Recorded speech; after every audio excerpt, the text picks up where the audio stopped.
Coffee beans help reset the nose. Natural ingredients are always better than synthetic ingredients.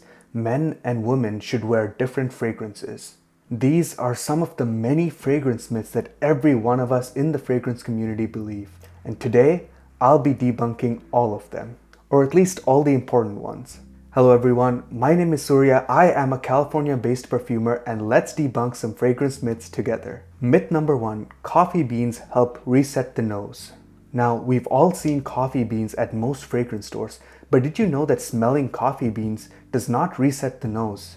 In fact, it does quite the opposite. Much like any other strong smell, coffee beans actually just overwhelm your olfactive system. It's almost like a flashbang for your nose. It causes temporary nose blindness, which can feel like it's giving you some break or relief.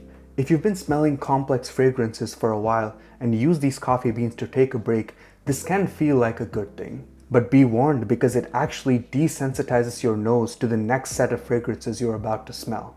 A much better alternative that many perfumers use is to smell your own skin. This can be either the inside of your elbow or the inside of your shirt.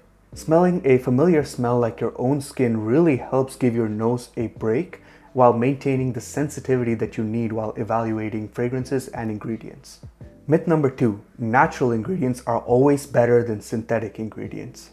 Now, we've all seen fragrances marketed as 100% natural or using natural ingredients. And there is a lot of merit to using mostly natural ingredients, especially trying to capture the complexity of the world around us. But unlike in the food industry where natural is always better, in the fragrance industry there can be pros and cons. For example, did you know natural ingredients are more likely to cause an allergic reaction?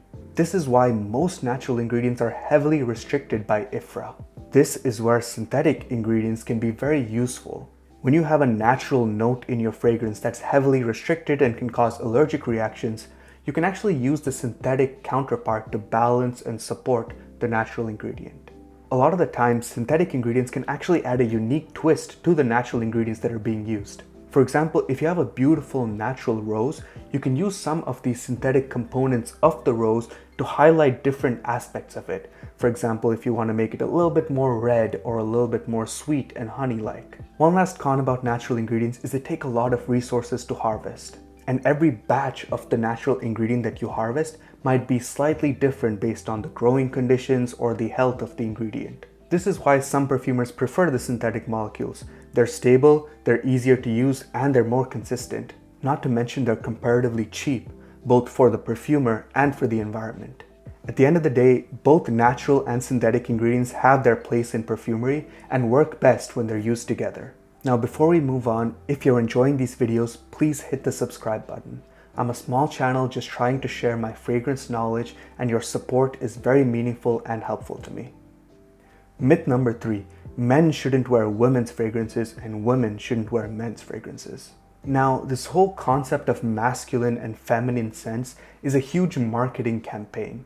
We see this not only in the fragrance industry, but every industry has a habit of separating the men's products from the women's products, even though they're functionally the same. In fragrances, this is mostly done based on notes. Some notes are traditionally masculine, whereas other notes are traditionally feminine. But at the end of the day, most ingredients are actually used in both, and it comes down to personal choice based on what we want to wear and how we want to present ourselves. I've always said that it's not what we wear, but how we wear it that's important. I definitely have both men's and women's fragrances in my collection that I wear frequently.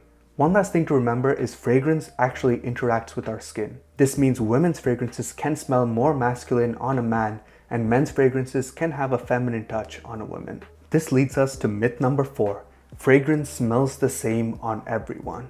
Well, actually, every single person's skin composition is different. This means the way that their skin interacts with the fragrance is different. Now, this can be many factors: our culture, genetics, hygiene, and food that we consume. Most of our body's waste is excreted through our skin, which then interacts with the fragrance. This means that if you've smelled a perfume on someone else, it may smell completely different on your own skin. Over time, you'll start recognizing how your skin changes and affects fragrances, and you might find that some fragrances work really well with your skin composition. This is why it's always important to test fragrances on your skin, and this leads us to the next myth. Myth number 5. paper reflects the true scent of a fragrance.